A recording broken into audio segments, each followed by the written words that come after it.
अच्छा, पंडालों में देखो तुम, देवी माता की धूम मची है।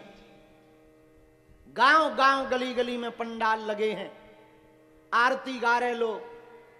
अच्छा, हम हद हो गई, हम तो सुबह ऊपर बैठे बैठे हंस रहे थे। मंदिर पे ही हमारी कुटिया है, वही डरा है हमारा तो डेरा, हमें तो धाम से निकाल दिया गया।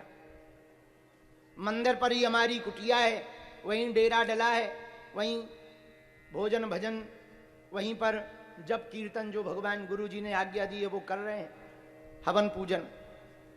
तो ऊपर बैठे बैठे हम आज खूब हंस रहे थे। सुबह सुबह 4 बजे पंडालों में रात को खूब आवाजें आई, नहीं चाहिए धन और दौलत, ना चांदी ना सोना, मां हम तो मांगे तुझसे केवल एक, तेरे मन में एक छोटा सा कोना।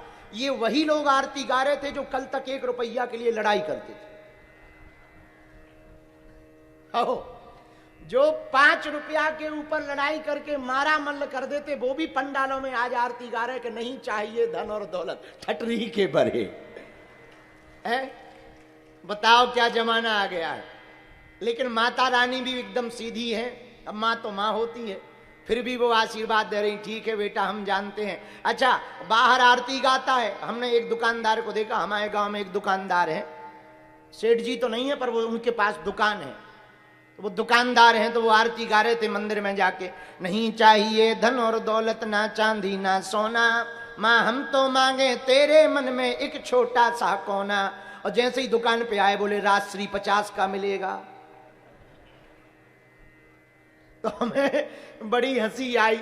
हम का 2 मिनट पहले यही मंदिर में आरती गा रहे थे, यही मंदिर में। बताओ, तो ठीक है, भगवती की इच्छा है, जगह जगह लीलाएं चल रही हैं। आज से भागवत कथा का प्रारंभ भी है। हम कथा कहने के पूर्व में कहां गए जज साहब? कथा कहने के पूर्व में एक हमको याद आ गई, फिर नहीं तो भूल जाएंगे, चूंकि बुढ़ापे का शरीर है हमारा, भूल जाते हैं। तुम लोग आनंद में हो, मंगलवार की पेशी कर ली। आज तो बहुत भीड़ है भैया, आने में ही हमको पूछो मत, लग रहा था कि जो हमने चलने वाली बैरिकेटिंग बनाई है, आगी लगी बाई न टूट जाए। आज इस भगवान बागेश्वर हनुमान जी की कृपा को हमने प्रत्यक्ष देखा, अनेकों बार देखा, पर एक बार पुनः सिद्ध हो गया कि हनुमान जी की कृपा साक्षात रूप में बागेश्वर धाम पर है।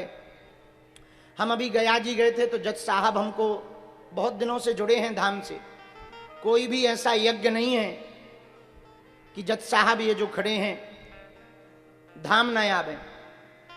यज्ञ में, अनुष्ठान में हम मिले ना मिले पर यजमान बन जाते हैं। और आप भारत की न्यायपालिका व्यवस्था में न्यायाधीश के पद पर हैं।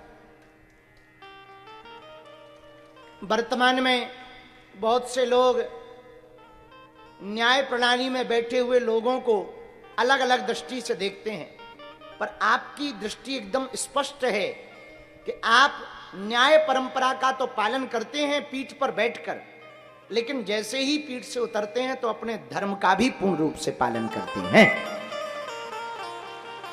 और आपकी उम्र 50 साल हो गई और हनुमान जी ने ऐसी कृपा की कि इनके घर पर नवरात्रि के ठीक पूर्व में मंगलवार को लाला आया है। माता जी जब भी मिलती थी बड़े दैन्य भाव में खूब उलाहना सुनाती थी। गांव वाले, घर वाले न जाने क्या क्या कहते थे, बांझ है, कोई वंश नहीं है, न तेरा कुछ हो पाएगा, न जाने क्या क्या बोलती थी। इनकी हमेशा आंख में आंसू भरा रहता था, लेकिन इन्होंने कभी अपनी श्रद्धा नहीं तोड़ी। लगभग 2-3 साल जब हम पहली बार बिहार गए थे, नौबतपुर तरेत पाली मठ, तब से, उसके पहले से आप जुड़ गए थे, तब से अनवरत आपने ना नियम छोड़ा, ना पेशी छोड़ी, छुट्टी ले ले करके आप बालाजी की चरण शरण में आते रहे। हनुमान जी और सन्यासी बाबा ने ऐसी कृपा की, इनके घर पर हनुमान जी की कृपा स्वरूप पुत्र योग हुआ है। और आज से हम इस व्यास पीठ के द्वारा हनुमान जी को दंडवत प्रणाम करते हुए उस बालक का नाम भी पवन रख रहे हैं। वैसे तो हम साधना में हैं, फिर भी हम कहेंगे कि हम एक बार स्पर्श कर लेते हैं, लाला को ले आओ। कुछ लाला को हम दे देते हैं अपनी तरफ से। जैसी आपकी हनुमान जी ने सुनी है, बालाजी सबकी वैसी सुने।